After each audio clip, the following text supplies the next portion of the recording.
किसी भी एग्जाम का सबसे छोटा सिलेबस यूपीएससी के पीटी का सिलेबस है। आप उस सिलेबस को इंटरलाइज कर लें। सपने में आने लगे वो सिलेबस, इस लेवल तक आप उसको पढ़ना है। सिलेबस को पहले आप थेमेटिकली ब्रेक कर दीजिए, उसका इंटरकनेक्ट करें आप सिलेबस का करंट से। सेगमेंट्स ऑफ द सिलेबस एक दूसरे से जोड़ करके पढ़ें, उसको आप करंट से जोड़ करके देखें। सिलेबस के हर सेगमेंट पे एक पेज जरूर रखें। हाय, कहीं भी जाने के लिए आपको डेस्टिनेशन के बारे में जानकारी होनी ज़रूरी होती है। आपको ऐसा लग रहा हो कि मैं ये कहाँ से शुरू कर रहा हूँ, क्या बात कर रहा हूँ आपसे।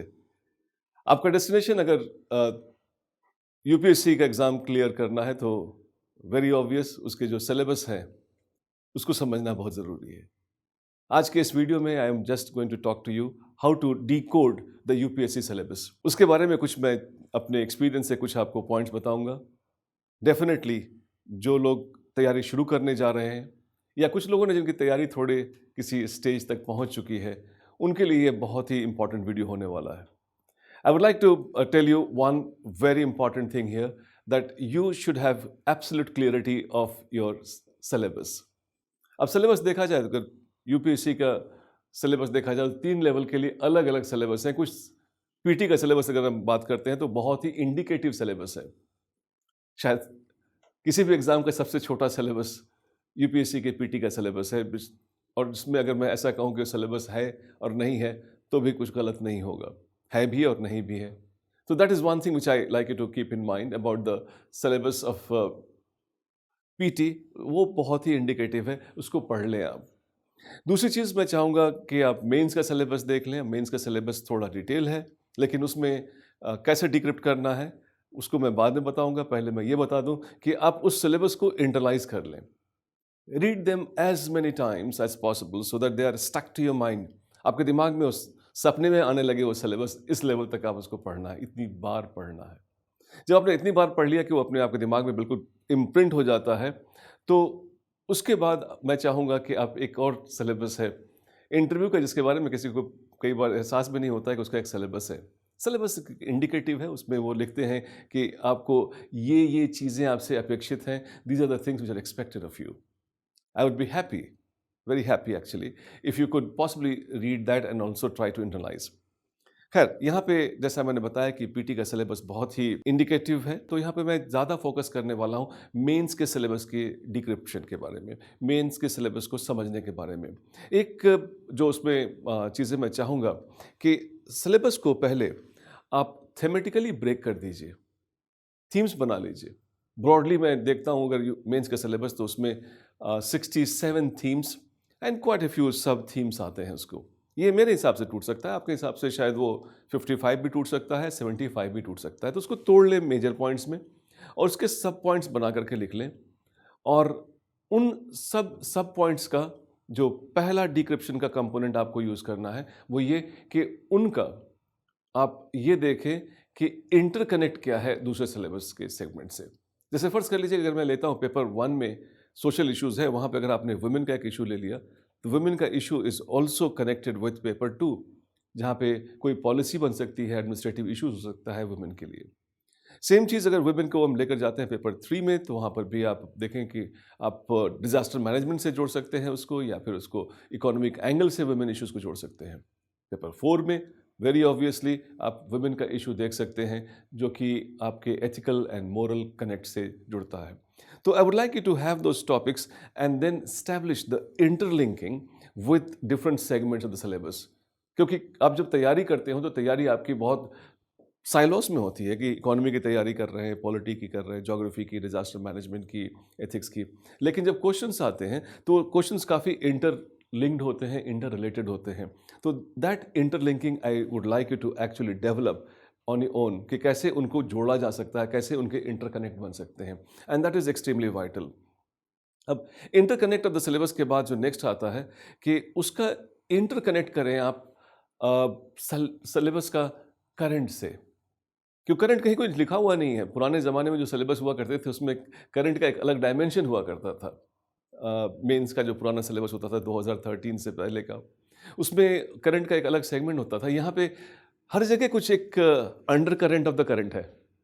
आई hope you understand what I am trying to say. आपको करना क्या होगा कि सारे टॉपिक्स को उनको देखिए कि उसके ऊपर चले हुए कौन से करंट टॉपिक हैं। इंटरनेशनल रिलेशंस, अगर हमारे नेबर्स की बात होती है तो आप देखिए कि हमारे नेबर्स में कौन कौन से कंट्रीज़ हैं जिनके कि कोई इश्यूज चल रहे हैं और कैसे उनको देखा जा सकता है। वैसे ही कोई अगर सुप्रीम कोर्ट अगर टॉपिक है तो देखिए कौन कौन से उनके लेटेस्ट इश्यूज चल रहे हैं, कौन कौन से जजमेंट आ रहे हैं, कौन से डिबेट चल रहे हैं। वैसे ही अगर फाइनेंसेस हमारा टॉपिक है, बैंकिंग हमारा टॉपिक है, या फिर हमारा टॉपिक कोई एथिकल मोरल ऐसे कुछ डायलेमा है, तो वहाँ पर भी जो डायलेमा, ट्राइलेमा, मल्टीलेमा जो भी चल रहे हैं उनके बारे में आपको जानकारी होनी चाहिए। So first thing that you have to interconnect is the segments of the syllabus, एक दूसरे से जोड़ करके पढ़ें। दूसरी चीज़ मैं चाहता हूँ कि आप करके देखें कि उसको आप करंट से जोड़ करके देखें। तीसरा और probably the most vital decryption का कंपोनेंट होता है आपके मेंस के सिलेबस का।